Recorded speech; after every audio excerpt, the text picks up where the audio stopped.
All right. Happy to see so many of you here. My name is Aaron Korava. I'm the director of the Atlantic Council's Warsaw office, which we relaunched in May last year. Time flies. I would like to welcome you all to this special event on digital partnerships and how to shape an advanced European future. Good title. I'm also here to tell you that due to some last-minute changes, due to illness and other things, this event is going to be a little bit different. The ministers from Slovenia and Poland can unfortunately not be with us, and instead we're going to do an interactive discussion with you, the audience. So, sorry to put you on the spot, but sometimes this is the way things go. I do apologize. But there are things that even I cannot control. So to help us kick off this discussion, we have a very interesting group of people here. First among them is Ambassador Chomicki, who is the Ambassador for Cybersecurity of the Republic of Poland. Would you please come up and join us on the stage? Yes, you may, absolutely.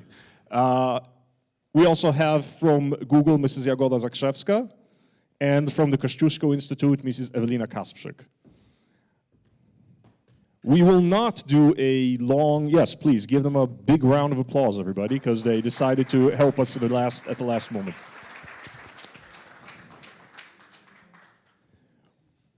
We will not, therefore, have any long speeches or introductions or anything like that. Instead, as soon as the ambassador comes and joins us, the thoughts we had here are, COVID highlighted a lot of the weaknesses and threats and vulnerabilities that we have in the European Union. And the war in Ukraine has given us a quick wake-up call in order that we really need to fix them. Chief among them are, of course, threats in cybersecurity. There have been two reports published recently. Let me remind myself. We're talking about strategic partnerships for a secure and digital Europe and digital sovereignty in practice. You can grab a copy at the entrance. And they were published to address some of these issues and to ensure that the way to solve these problems, as with many other ones, is with a values-based European community that works together and works in partnership with the United States. And we often talk about partnerships, it's usually like Europe and the US, but what about partnerships and cooperation within Europe and within Central and Eastern Europe? This is one of the issues that we would like to discuss today. And again, we're not doing long speeches, we're gonna have our fantastic group of people here throw out some questions, thoughts, and then I would like to hear from you, the audience. We also have about 40 people from all over the world registered on Zoom, so this is gonna be interesting. All right, so Ambassador Chomicki, let me start with you.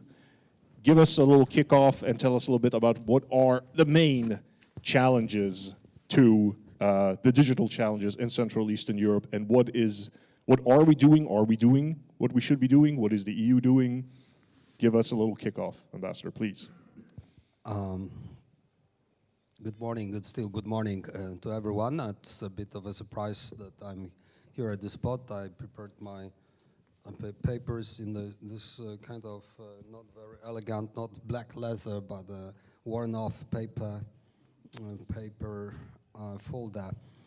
Luckily, I have a tie and a long socks, so I can sit in front of you. But to try to answer your question, I think we've been thinking about the challenges in a different way in the last year, and we cannot avoid the situation that is caused by the unjustified aggression of Russia and Ukraine.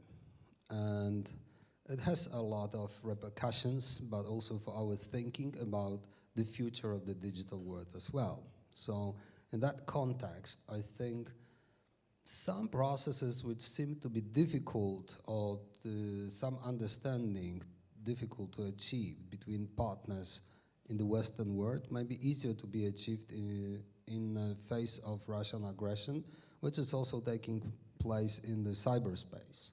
So hopefully, I'm always the person who is trying to look for good sides of bad things, and as much as the Russian aggression is a very bad thing, one of the positive results of that maybe is that we can sit closer together. We really think about the challenges we are facing in view of this war, and also the attempts of the systematic rivals trying to make a profit of that war and enhance the position globally, and solve the problems which were difficult to solve. So in general, between some general comments I'd like to share maybe is that for some years we've been discussing about increasing the European sovereignty in security, but also in the digital world, sovereignty or autonomy, and that has been an important topic. I personally am not very much inclined to use these words. I am talking about self-sufficiency, because again, not just the war, but the several last years, the proof that the globalization, universal globalization, is a nice dream, but it's not working only to the good and to benefits of the countries and the citizens of these countries. So we have to think about ourselves in a more of fatherland perspective, those who live together and work together. And for Europe, it's Europe simply. So as much as we do support, and I have to make a disclaimer, I'm speaking for myself here. I did not prepare my comments. I'm not speaking for the Ministry of Foreign Affairs, but within the limits, I will try to share my personal views on the topics we're going to discuss here today.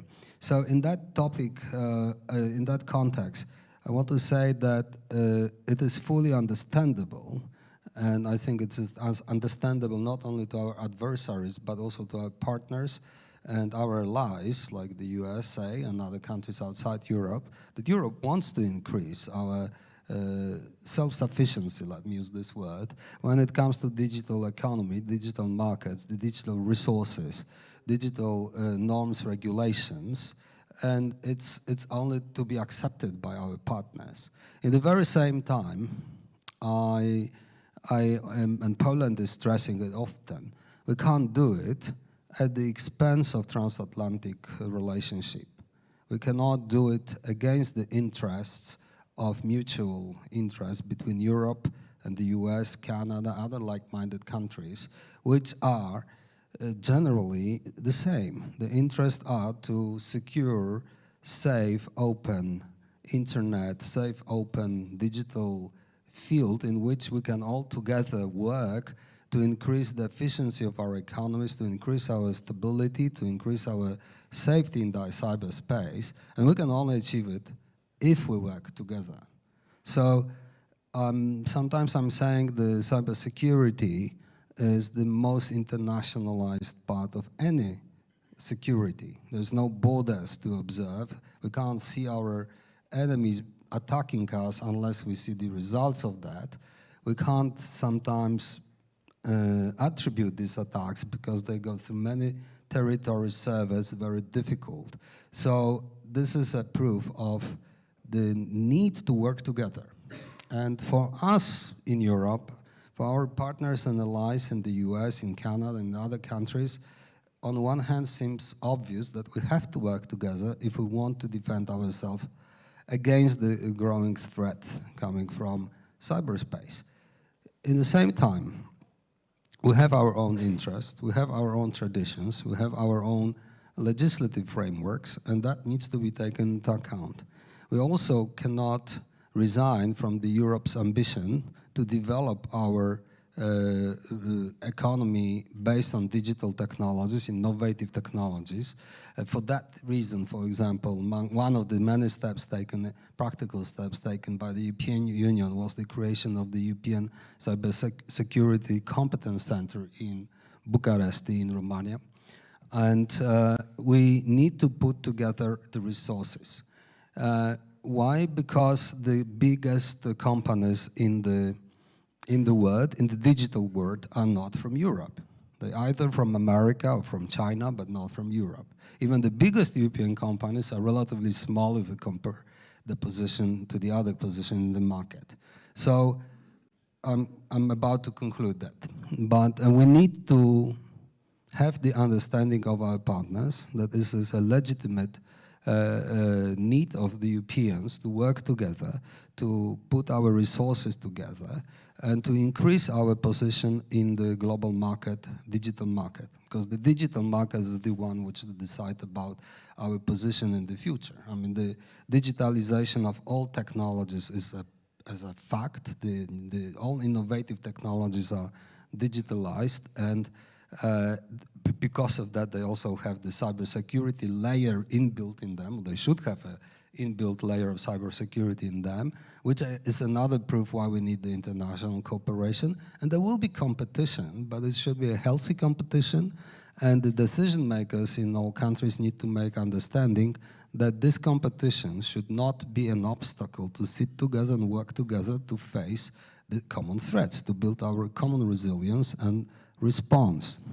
Poland is now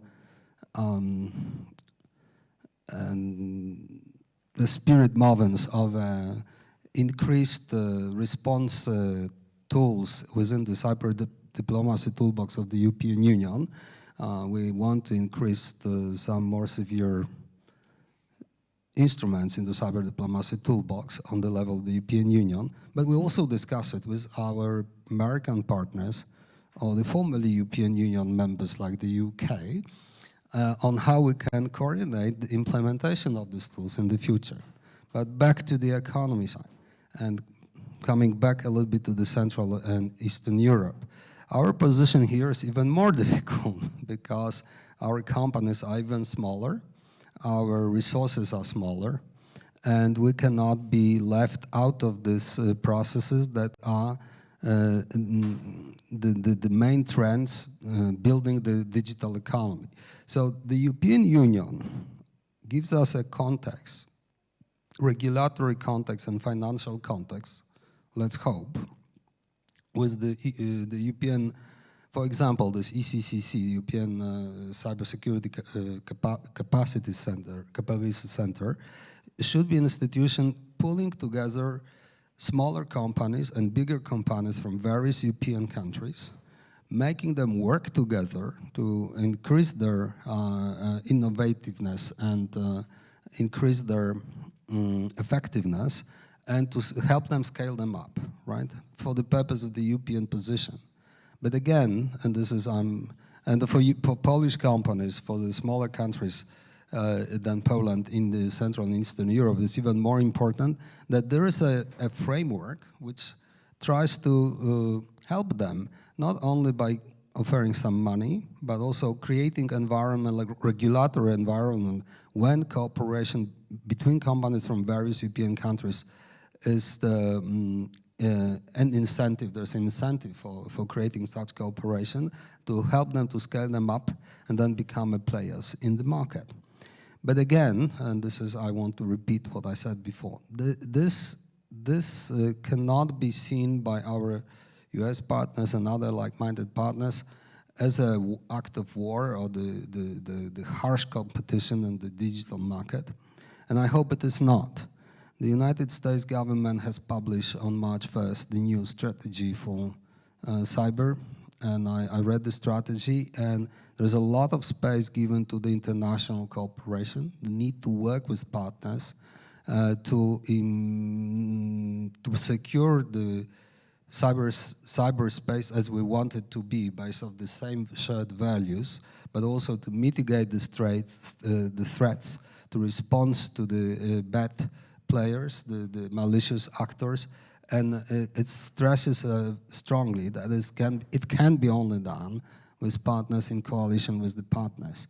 The same as the UK strategy was published a bit more than a year ago. The internationalization of cooperation with the partners outside of their own countries is highlighted there. And based on that, I hope we can overcome the difficult, sometimes difficult problems that the companies face. We know the US companies, the European companies have different views of how to develop their activities in the market, but I also again think that the common threat of Russia, which is visible every day, and the long-lasting challenge from China is pushing us to work together closer and to find a compromise solution which will be to the benefit of all. Thank you, Ambassador. And apologies for putting you on the spot on such short notice. This will not repeat itself, I promise.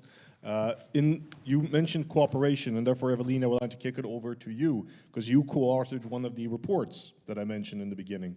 And so, speaking of cooperation, then, what mechanisms do we have in Central Eastern Europe for cooperation, and how can we enhance the ones that we do in the digital sphere, of course? Well, when it comes to the CE region in particular, we have quite a few sort of tools, initiatives that we could perhaps use to enhance digital cooperation in the region, perhaps even the 3Cs initiative, the biggest initiative in a regional sense that we have here. But the 3Cs initiative, sadly, over the last 2 years, I would say, didn't really prioritize digital investments, in my opinion. So that could definitely be enhanced and used to also enhance the region's potential in the broader European and transatlantic sphere. Because we do have a lot of potential. Many companies regarding cybersecurity, for example, are here in this region, in Poland, Romania, etc. And that potential is not being seen by other partners in Western Europe, by transatlantic partners, and we need to showcase that. And perhaps the 3Cs initiative could be a place to do that. However, in terms of transatlantic cooperation, because I would like to highlight that, in my opinion, like we have a bunch of challenges, of course. Russia is a security challenge, China is more like security and economic challenge. And to counter those challenges, we definitely need to work towards more strategic partnerships. And I would like to see the transatlantic partnerships as something that is strategic. That's something that is long-term, that we have the same values that underpin everything that we do. And those values actually can be the very element that really connects us. Because once we agree on the same, perhaps, definitions and understanding of privacy online, for example, of accountability, etc., then it will be much, much easier for us to have deals that connect perhaps the public sector and the private sector in a way that both sides are satisfied, that both sides feel understood and protected, and that their business, their values are, pretty much being respected in the deal. Because now I feel like we have a lot of misunderstandings and a lot of clashes, or perhaps even tensions in terms of multi-sectoral cooperation. And I think those could be perhaps more, perhaps we could be more aligned if we focused on values and start from the very basics, and then perhaps we could solve the data flows issue or approach to AI, for example, because we see that the EU and US have vastly different approaches to AI, for example. So perhaps once we get down the ethics of AI, perhaps then maybe you can move on and do something more with it. And I think many people had really high hopes with the TTC, the Tech and Trade Council, between the EU and the US, which was started a few years ago, and then we have finally started to see something really happening with the TTC only last year. Like we see the EU has now an embassy to the Silicon Valley, so that's definitely an important step. And then also the Internet Shutdown Transparency Task Force that was also established in December last year. So we see that finally something is happening, and that those task force, those tools are very significant and very, focusing on concrete steps, concrete aspects of that cooperation. So it's not just, let's talk about everything cybersecurity or everything digital, because that's such a broad area, you cannot cover that on the, 2 hours table talk with the TTC. So we need those task forces to focus on really specific stuff, or for example, the counter ransomware initiative that was started by the US and now is also encouraging other, European states and other partners like Australia, Japan, etc. So all of those countries are finally coming together and focusing on one goal, for example, countering ransomware. So I think we should definitely focus on more, those really concrete strategic partnerships in terms of focusing on, very specific threats that we are facing. Thank you. I hope you, the audience, have a lot of questions already, because I am going to throw it out to you in a moment, but hold those thoughts, because before I do, I wanted to ask Jagoda, you represent Google. If we think about digital stuff, we think about Google often, or at least all of us use it at least once a day, maybe more times. So I'm just gonna then, either if you've heard something interesting here that you wanted to comment, but I'll just throw out like a simple question then, like, all right, so we just heard that this is a big area, it's complicated. Do we see any best practices or low-hanging fruit that we could sort of start from? Simple question, right? And I'm lucky being the last one to speak. Oh, and also, thank you for joining us on such a short notice. This will not repeat itself. Thank you. It is my pleasure. Thank you for having me, and I'm glad to see so many friendly faces in the audience. So before I answer your question, I wanted to echo some of the themes that were already mentioned by Mr. Ambassador and Ms. Director. So first of all, I believe that not only last year changed our views on digital sphere, but also cybersecurity. We switched online in 2020, and last year made it more difficult. There are more threats. There are more threats reaching to each and every one of us, not only governments, not only officials, but each and every one of us is actually targeted. I wanted to put your attention to something that we published just like 2 weeks ago. We as Google, we have teams working 24/7 on cybersecurity, on identifying threats, on identifying bad actors. And we focused on the last year and published a report that is called Fog of War. It is focused on what happened during the war in Ukraine. It was prepared by our threat analysis group and recently acquired Mandiant, which is our new addition to the portfolio of our companies. And the number of threats tripled. This is the spike that we have not seen before, and probably for still some time we will see only growing tendency of phishing attempts and hacking websites, and Google is one of the most hacked websites in the world. So I wanted to echo what Mr. Ambassador talked about, that cybersecurity and cyber crimes are international. There are no borders. There are no other ways than actually private-public partnership to identify them and put them on the spot and not allow the bad actors to do the harm. And we as U.S. companies and U.S. investors, as you began with, we know our responsibility. We know that we are creating the reality. We are creating the tools that each and every one of us are using at least once per day. So it is our main focus to secure them, to make the cyberspace more secure for each and every one of us, and also to echo what you said about the TTC and the importance. This is the best forum that we could imagine, and we would like to see more focus, more actions happening in the meantime, to, again, echoing what you said, to have a little less emotions and a little more agreement on the basis of what the TTC outcome should be. So this is my take on the Thank you. question. Okay, at this time we will welcome questions, comments, ideas from the audience. If you'd like to ask a question or say something, please raise your hand and we'll pass the microphone over to you. If there is someone on Zoom asking a question, then please let me know over there and read it out. And we have over there, please, yes. Oh, and state your name and who you represent. Oh, you need my microphone. Okay, well, I'll probably work without it.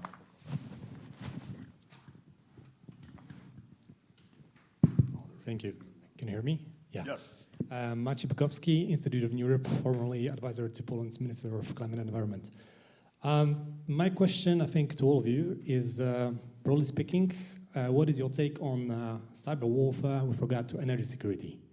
And more specifically, I think recently there has been a lot of talk about how potentially the NATO-Russia conflict, as we can call it, I think, its next layer of escalation could be when Russia uses different sorts of cyber warfare to tackle Europe's energy grids and other parts of energy, hardware, or infrastructure. And I think at this point, we can still say that there hasn't been really a solution developed and implemented in Europe so as to enhance the resilience of the grids and the overall infrastructure in Europe. And neither there has been enough talk between the US and the EU how to cooperate together, if at all, on this. So I just wonder what your thoughts on this are. Thank you. Thank you. Any, I'll start with the ambassador then. I can answer very shortly, also because of the format of this meeting, and I can't share too much, but yes, we're working on this, and we're working with NATO. We're also working in bilateral or small groups formats on exchanging the information and the best practices. Some things I can talk about openly. For example, and there is other formats where we can discuss the protection of critical infrastructure, and let me use the example of the Organization for the Security and Cooperation in Europe, OSCE, where both the US and Canada are also members. And last year, Poland was chairing the works of the OSCE, as every year there's a rotation of the country which is chairing the works. And in 2021, when we were preparing for the chairing these works of the organization, I was announcing in the working group there that our priorities in the cyber will be enhancing the societal resilience by improving social or public awareness of the threats coming from the cyberspace and improving the cyber education. However, in view of the war in Ukraine and the first big wave of Russian attacks directed also against the critical infrastructure of Ukraine, but some of them had a spillover effects to our countries in Europe, like the KSAT attack conducted a few hours before the kinetic activity started, which paralyzed the satellite communication and had affected a number of countries in Europe, including Poland, in Germany, 3,000 power plants went off the grid, etc. Then in the OSCE, we focus on one of the confidence-building measures we have there in cybersecurity dimension, CBM 15, which is sharing information to improve the protection of the critical infrastructure from the cyber attacks. Of course, the difficulty of working in the OSCE format is that Russia is the member of the OSCE, but still we managed, I think, to push forward some works by identifying the country's best practices, the country's preparedness to protect critical infrastructure on the level of national systems, and to create a platform where we can share the best practices to a degree. I'm not going to talk about in details of how this is being done within the NATO, but it is being done too. And the European Union is also put a lot more stress to protection of critical infrastructure.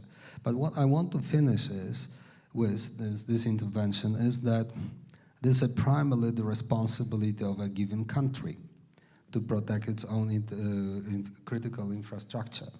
So again, it's what I can say here, that in Poland, the works were also undertaken to improve the protection of critical infrastructure from the cyber attacks, and it's a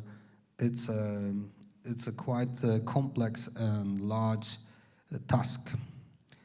Not only in Poland, even in the countries which are treated as the most advanced or among the most advanced in the cybersecurity, like the UK, Australia, everywhere this is a challenge, because we were not globally, we were not prepared to the degree that is necessary, and the Russian aggression shows every day that this is necessary.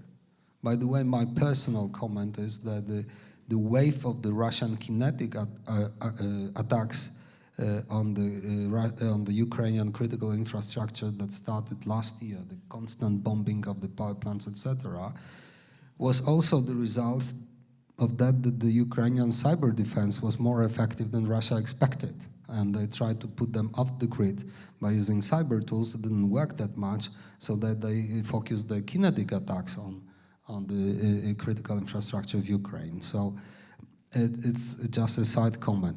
But what I wanted to say is we need to start, each and every country needs to start by reviewing and auditing the critical infrastructure at home, by probably reviewing the regulation. Also, the very definition of what is critical infrastructure has changed. The public health system is a critical infrastructure, and COVID has proved that, right? We didn't think in these categories about public health, that this is critical infrastructure, but it is. And so the expanding the definition is one thing, the auditing it is second thing. And then on the international level is to creating mechanisms for best practices sharing, but also the in real-time information sharing when we are facing the challenges, because there is a lot of spillover effects, as the KSAT attack proved, and again, this is an example when we have to work together. Thank you, Ambassador. Evelina and Jagoda, would you like to tackle that question as well, or should I? Just quickly, also echoing what Mr. Ambassador said, sharing information, sharing expertise and experience, working together to foresee the threats if possible, but also react to them as quickly as possible to protect the critical infrastructure, I think is the answer to this challenge. We saw cyber attacks switching off some of the critical infrastructure in Poland and in the US, and I think that it's easy and fair to say that it was the case of almost every country in Europe. So in our point of view, public-private partnership, combining workforce, having hands on deck and supporting governments, supporting owners of the critical infrastructure is the key, and sharing information, I think, is the first step. Yeah, and from my side, I would say, like, no one says that there haven't been any cyber attacks on critical infrastructure. Like, not to get into details, but I'm sure some of you have heard that there were cyber attacks against Estonia's e-elections that were a few weeks ago. So there are a few cases, quite a few cases on cyber attacks against critical infrastructure of NATO member states. So there's a bunch of those, and it clearly shows that we are prepared for some of those cases, that we have appropriate measures to contain those attacks, to prevent them in many cases. So we're not in such a bad condition, but I would definitely also echo that we need definitely more cooperation, more information sharing, and you know, there's a bunch of initiatives, a bunch of different tasks that we could focus on, and focus really specifically on different aspects of our cybersecurity, because this is such a broad area. And yeah, I guess we can also see how NATO, for example, is doing. Like just a few weeks ago, I think, there was established a separate department for protection of undersea infrastructure. There's a separate department protecting internet cables under the sea. So now we have that, for example. And then also we see there's a bunch of projects, like quite a big budget actually, different initiatives on disinformation, which is also a big threat, also to our critical infrastructure, also to entirety of society, I would say. So there's a lot of initiatives that are focusing on countering those changes while we still can raise our common resilience against those threats. So I'll definitely underline that. We still have a lot to work on, but we are more or less prepared for a lot of, I would say, situations. Speaking of then preparedness, any other questions from the audience? Do we have? Yes, over there, please. Name and affiliation. Yeah, good afternoon. My name is Kiwi, and I'm working for Atlantic Council's DFR Lab here in Poland. So we speak a lot about information sharing, and I just want to ask a more specific question. So my organization, my program at Atlantic Council is focusing on investigating influence operations and spread of disinformation through information systems. But nowadays, we see increasingly that hostile actors are using cyber disruption as well, and cyber aspect is becoming an indispensable part of this. So in Poland, we know very well that the compromising of social media accounts, phishing emails, defacement of websites is a common practice to spread disinformation, right? So every time when we investigate these type of operations, the key challenge for us is an access to technical data of cyber attacks specifically. So on the one hand, we have information sharing partnership with social media networks, but we don't have a similar partnership with Google, for instance. It's great that you have Mandiant on board, but it's on the other hand, it's difficult for third-party organizations to obtain any kind of data from the state actors, of course, and also from Google. So my question is, how do you see this need of more sharing of information with third-party organizations, and how we can achieve this, how we can advocate for greater, let's say, information sharing on this? Thank you. Thank you. That sounds like a question for Jagoda, but of course everyone else can answer as well. Yes, and happy to answer that question. Also I think in connection with your question, but also something that you mentioned, the one critical infrastructure that we have ahead of us are elections. General elections in Poland in October, then next year local elections and European elections, and 2025 presidential elections. So we have 3 consecutive years of being vulnerable, with a great role to play not only by the government, by governmental institutions, not only by companies, but also for organizations like you are representing, the third sector, fact checkers, watchdogs, NGOs that care about civic society, about democratic processes, human rights, etc. Access to information is something that we do, or information sharing is something that we do mainly with governmental bodies. With the third sector, we do not have that practice yet, but this is something that I believe that we should take offline and discuss a little bit more. Because as I said previously, we know our role, we know our responsibility of creating reality for people in the real world, not only in cyberspace. And we feel our responsibility, especially in the light of upcoming elections, and this will be very crucial time in a very fragile democratic process, which is elections. So I invite you to a conversation where we can talk about the details and the needs and how we can help. Oh, good. And we have some results from the discussion. That's always a good thing. Some tangible results, as we like to talk about that. Evelina or Ambassador, would you like to touch on that, please? Or, go ahead, Evelina. Okay. Thank you for your question. I use that as a pretext to talk a bit more about the larger context of the government working with non-government partners. Because when I'm talking to general public or to decision makers about the 2 major features of cybersecurity, I mentioned already one. This is, in my view, the most internationalized aspect of security ever, but it's also the most transsectorial aspect of security ever. There is no secure central government without secure local governments. There's no secure militaries without secure civilians. There's no secure academia or research centers without secure companies and businesses, etc. So that requires the very strong cross-silos, anti-silos approach within the government, but also between the government and other stakeholders in the cybersecurity general picture. And it's a learning process, I'd say, on both sides, on many sides. And normally we focus on PPP, public partnership, with companies like Google or Meta or Microsoft, etc., which are the key. And the disinformation information campaigns actually proving that the body of the knowledge about these activities and also the tools to mitigate them are to a very large extent within the private sector.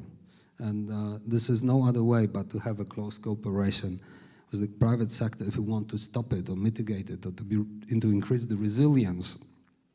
There's a lot of other aspects, of course, the cyber hygiene campaigns, the accessing common men to make them understand how they are, become the victims of misinformation, disinformation campaigns, etc. But when it comes to hardcore activities, the private sector participation is absolutely necessary, but also the non-governmental organizations, the civil society organizations, the research institutions, academia, they are all needed if we want to achieve a success. Now, how to do it is, again, a complex question and difficult one, and I see improvement. You guys mentioned that the change of the attitude in Google was in 2020, and Microsoft has changed a lot their attitude. They are key. These organizations, these companies are key players in actually defending Ukraine cyberspace.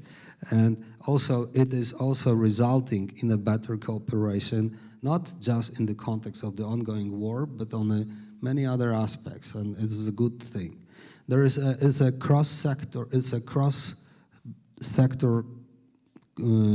issue or element or challenge or opportunity, how to best organize the cooperation with the private sector. And it's whether we talk about some specific cybersecurity areas or digital market areas. This is a horizontal, one of the few very important in the last few years horizontal issues. And generally there are two different philosophies how to approach it from the part of the government. We're talking about carrot or stick approach, right? The stick, by stick I would understand creating more regulations, forcing the companies to cooperate with the government, and stick is offering, the carrot would be offering the incentives for the companies to work with the government. I think we have achieved a certain level of common understanding between the governments, in general governments, and the companies, that we have a lot in common interest to work close. This is beyond carrot and stick approach. And I personally think we have to do both stick and carrot approach. I mean, the regulations are necessary because companies eventually are not a charity organizations caring about the public goodness. They need to bring money to their shareholders, so they have to be somehow pushed sometimes. But we also should do it by giving incentives to the companies for working with the governments, right? So it's a mixture of that. The European Union is doing that. The NIS2 directive is trying to tackle it, and the new strategy that I mentioned already, the US government has published just a couple of weeks ago, is stressing a lot the importance of working with the private sector, putting new obligations on the private companies when it comes to protection of data and participation in fighting the malicious activities that will be in the US government regulations coming up now, but also giving incentives for that. So this is very important that we try to balance the two, but we also use this both mixture of these philosophies. That's my personal view. Thank you, Ambassador. Yes, over there. Miles Maftian, Visegrad Insight. My first question, I had two questions, but the first question, I think I might know the answer, but it's a question of ultimately who's responsible, who carries the accountability in this fight, right? And another question is kind of for us journalists or policy experts. When we look ahead 5 years, either the worst case or best case scenarios, what are some of the benchmarks or events that would be happening where we would then understand that we're going the right way or the wrong way? So what are some of these that we would then discuss more? Sounds easy enough, right? I guess, any specific member of our group you want directed to, or Google, or, all right, okay, so let's Google. I guess he directed it to you. Who is responsible? I would say that it's a shared responsibility. Again, we know our responsibility. We are one of the largest investors in Poland. We are present in most of the countries, especially in the region which was most impacted by the war and acts of malign actors. Benchmarks for the future, something that I already spoke about, which is the fog of war report. And the number of attacks tripled within last year. I would say that that would be a benchmark. How many of those attacks were successful or not, and whether the number is still growing or is staying on the same level or even lowering down. Whether people who are attacking are seeing that there is more resilience, there is more protection, and that this is not as successful as they would hope to be. Thank you. Evelyn, you wanted to say something? Yeah, from my side, when it comes to responsibility, I would like to echo what Jagoda said, that everyone has a role to play, everyone has their own responsibilities, because we're all a puzzle piece in everything, you know. And I think the war in Ukraine also kind of allowed us, or more like forced us to move some boundaries. Like, for example, in terms of conflicts, before it was mainly like information shared from one intelligence agency to another intelligence agency, you know, state to state. But now we see that companies who have incredible intel into cyber attacks, for example, into what is happening in the infrastructure in cyberspace, they are sharing those informations with states too. They are an equal partner at the table. So everyone has a responsibility, everyone has a role to play in this. And yeah, I think we could also use this example or the situation that we're in to kind of force more like a, you know, really multi-sectoral approach that, you know, there are states at the table, of course, because this is a major conflict, international conflict. We have companies now at the table who are playing a really important role, like delivering tools, like pretty much ensuring security of Ukraine. A big part of it is on the arms of, you know, companies. So that's also one thing, and I would like to see more the third sector, you know, invited to the conversation, because we also have a role to play, including disinformation, like pre-banking, social campaigns, for example, to people, because this is also like social responsibility and social resilience is also a major puzzle piece in everything. And I think that once we get all of those puzzle pieces down, then we can hope for the best case scenario for the war. For the worst case scenario, I would say that we definitely do not want to see Russia as a failed state as a result of this war, because that I would think would be out of control, impossible to contain. And so we need to somehow find a way to end this conflict that, in a way that not only grants Ukraine sovereignty, autonomy, and, you know, full independence, but also protects the international order, because that's really at stake, and cyberspace is also playing a role here. Thank you. I will not say anything new when it comes to the responsibility. It's a shared responsibility. But one challenge I see as being common to many nations and common countries is to crush the silos approach to the cybersecurity. The silos approach is this is ours, this is not yours, and we can't be successful. Even within the government, of course, we have residues of the silos approach in many countries. I'm not talking about specifically about Poland, but in many countries we have the militaries don't like to share with civilians, the intelligence community doesn't like to share with diplomats. Diplomats are just useless guys who go for the receptions and drink champagne there, which is not true. There's no more champagne available, by the way. But that's too bad. But this is not the right approach. I mean, we have to to really focus on breaking the silos that we are still, many of the people are still sitting in, inside the governments, but across the outside the governments, as my colleagues here said, that this is a must, and it must happen quickly. About the future, in 5 years from now, according to the law that we have in place in Poland, I will be retired. So luckily it's not my problem what will be in 5 years, other than a citizen of, global citizen of any country. But I would say we have to think that we are racing against time. By we mean the word of the values that we are sharing and protecting. The word, I don't want to use the Western word because this is passé, this is not nice to say that, but the us in the transatlantic community for sure, and the like-minded countries, we share certain values. If we want to prevent the cyberspace based on these values, we are racing against time. And we are racing against time in the obvious things we talked before. We are also racing against time when it comes to the technological base of any digital technologies.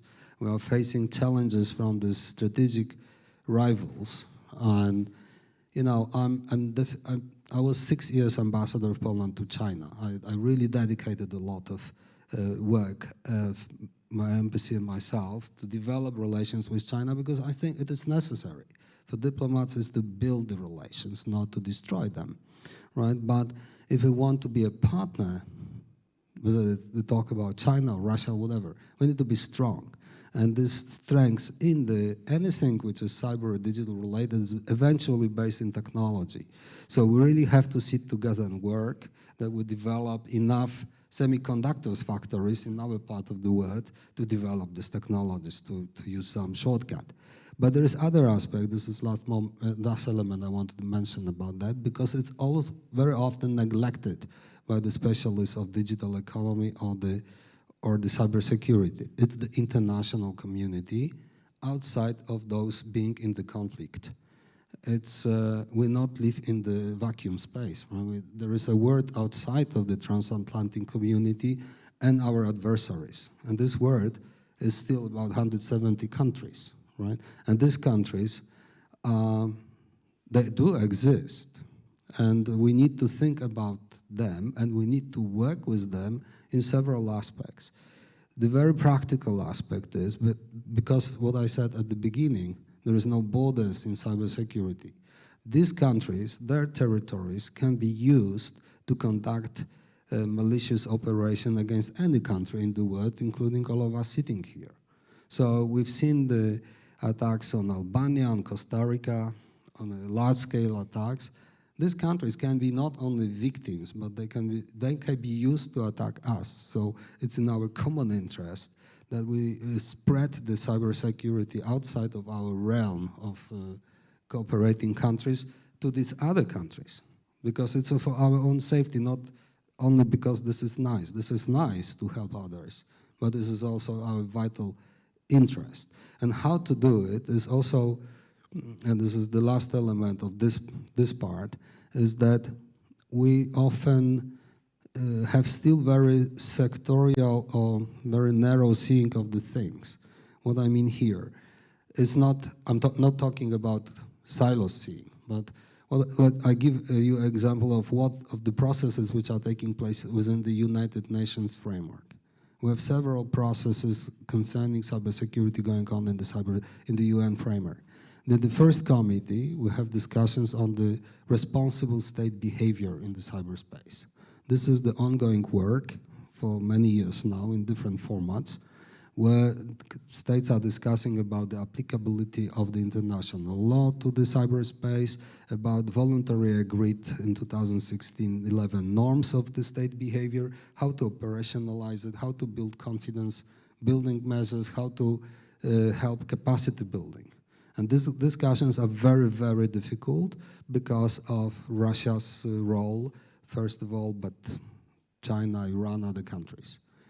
Then we have processes in the third committee, which is focused on creating the Universal Convention of Cybercrime Fighting, right?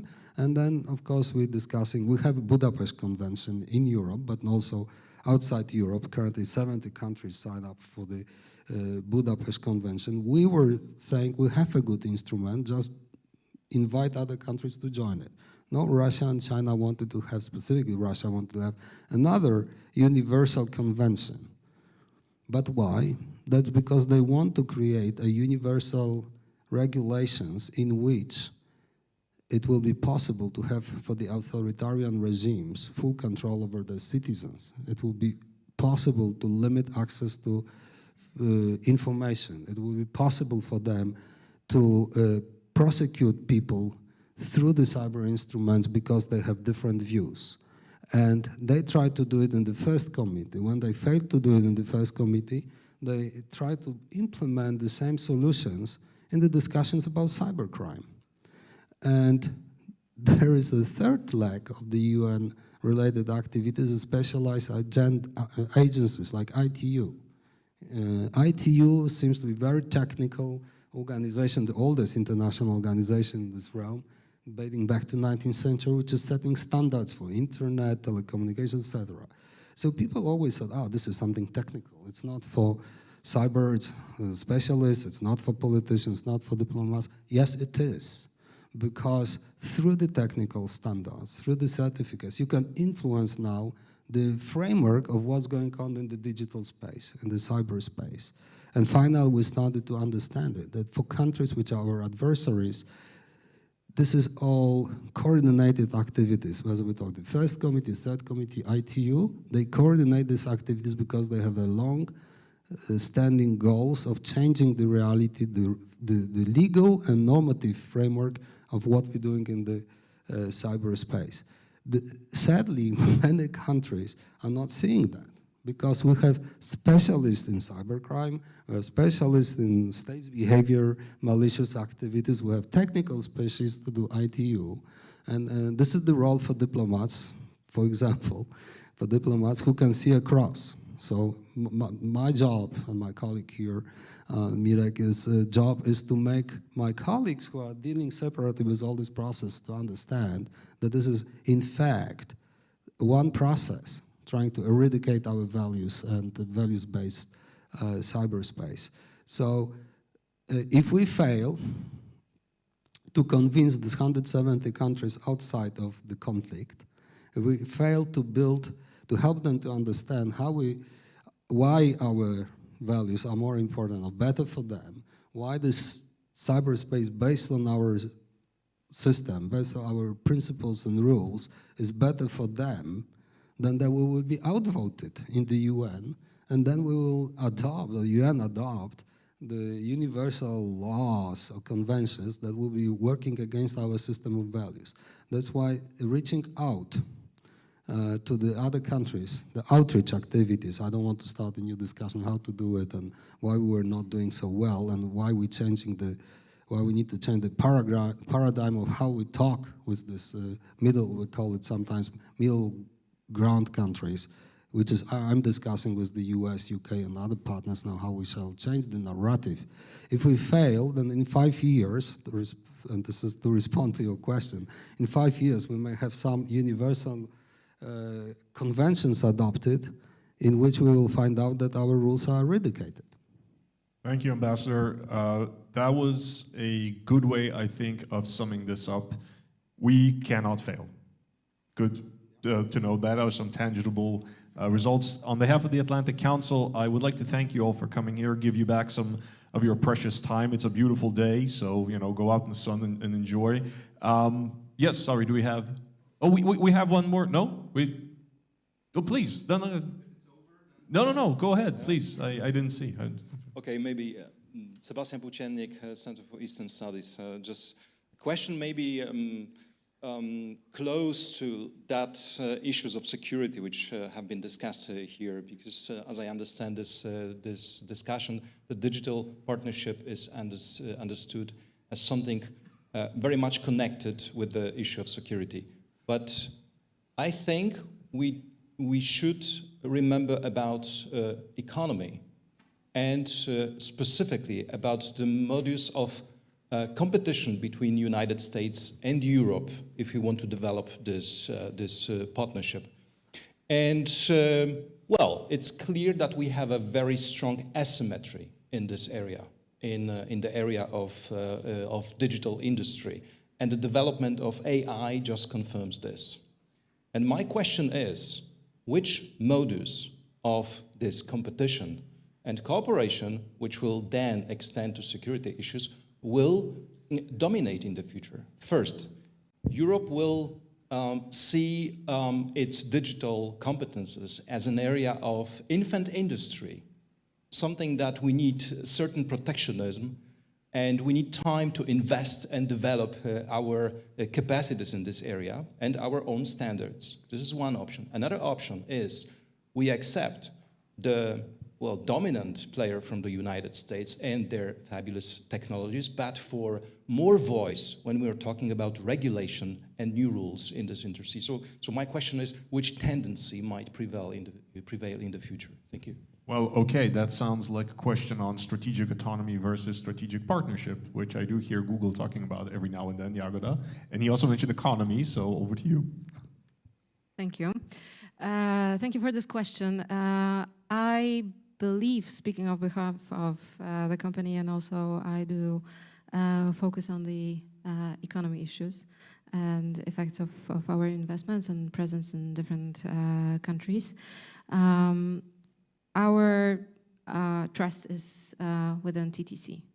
That is not a decision that lays within our realm. This is something that needs to be worked between the US and Europe. And I would say, judging also by the tendency that we see now, we saw in the past years, digital economy has grown enormously since 2020, since COVID started, and it will only grow faster, and it will only grow more, even if we see a crisis now. But I also think that, and we see that we are getting out of the crisis for now. We'll see what the future will bring. And again, if we are talking about cybersecurity, but also if we are talking about economic cooperation, digital economy, strategic partnership is, in our opinion, better solution than strategic autonomy. Evelina, any comment on that? Or Yeah, I would like to kind of highlight that I do agree that we see kind of a shift right now when it comes to public-private partnerships and how to kind of resolve this cooperation between states and companies. And even on the European level, like, it's not just that European agencies, European policymakers hate American companies and they're like, we need to set the rules, because they're also trying to set the rules for European companies as well. So it's not, a one-to-one situation. If you were to see what's happening around the Gigabit Infrastructure Act, for example, and the fair share rule that Commissioner Frey-Berton is really adamant about, that he wants companies that are using physical infrastructure to pay their fair share for using that infrastructure, because that's, for some reason, that's not happening right now. And those companies are vastly European. So it's not just that, there's a clash between American companies and European policymakers. It's, Europe and European policymakers trying to set some rules for the European digital market. And there's a big market, many players involved from different, we have small companies, big giants, both European and American. Everyone has definitely a seat at the table. So we definitely see more and more cooperation, more and more talks on this subject. And yeah, like Jagoda said, TTC is the place to do it. Because, I'm, speaking for myself, I found it kind of annoying when I saw, articles that CEO of this company is having, a conversation with Ursula von der Leyen, for example. Like, that was kind of unusual to me. And I didn't even know what to think about it. Like, that was kind of unusual.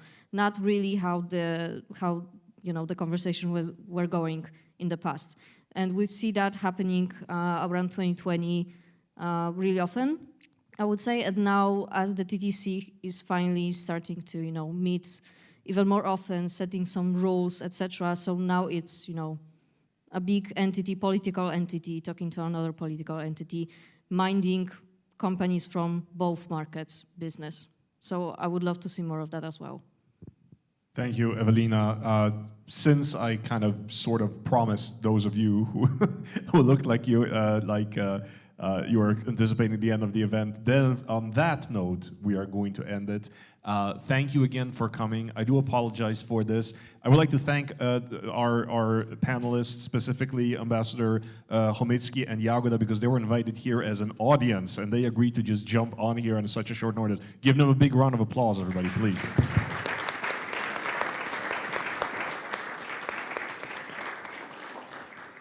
I do apologize again for this. Sicknesses on a short notice. These things sometimes happen. Hopefully not again. Please grab a copy of the report if you would like to. Grab some coffee maybe if you want. And I hope to see you soon again under more fortunate circumstances. Thank you very much.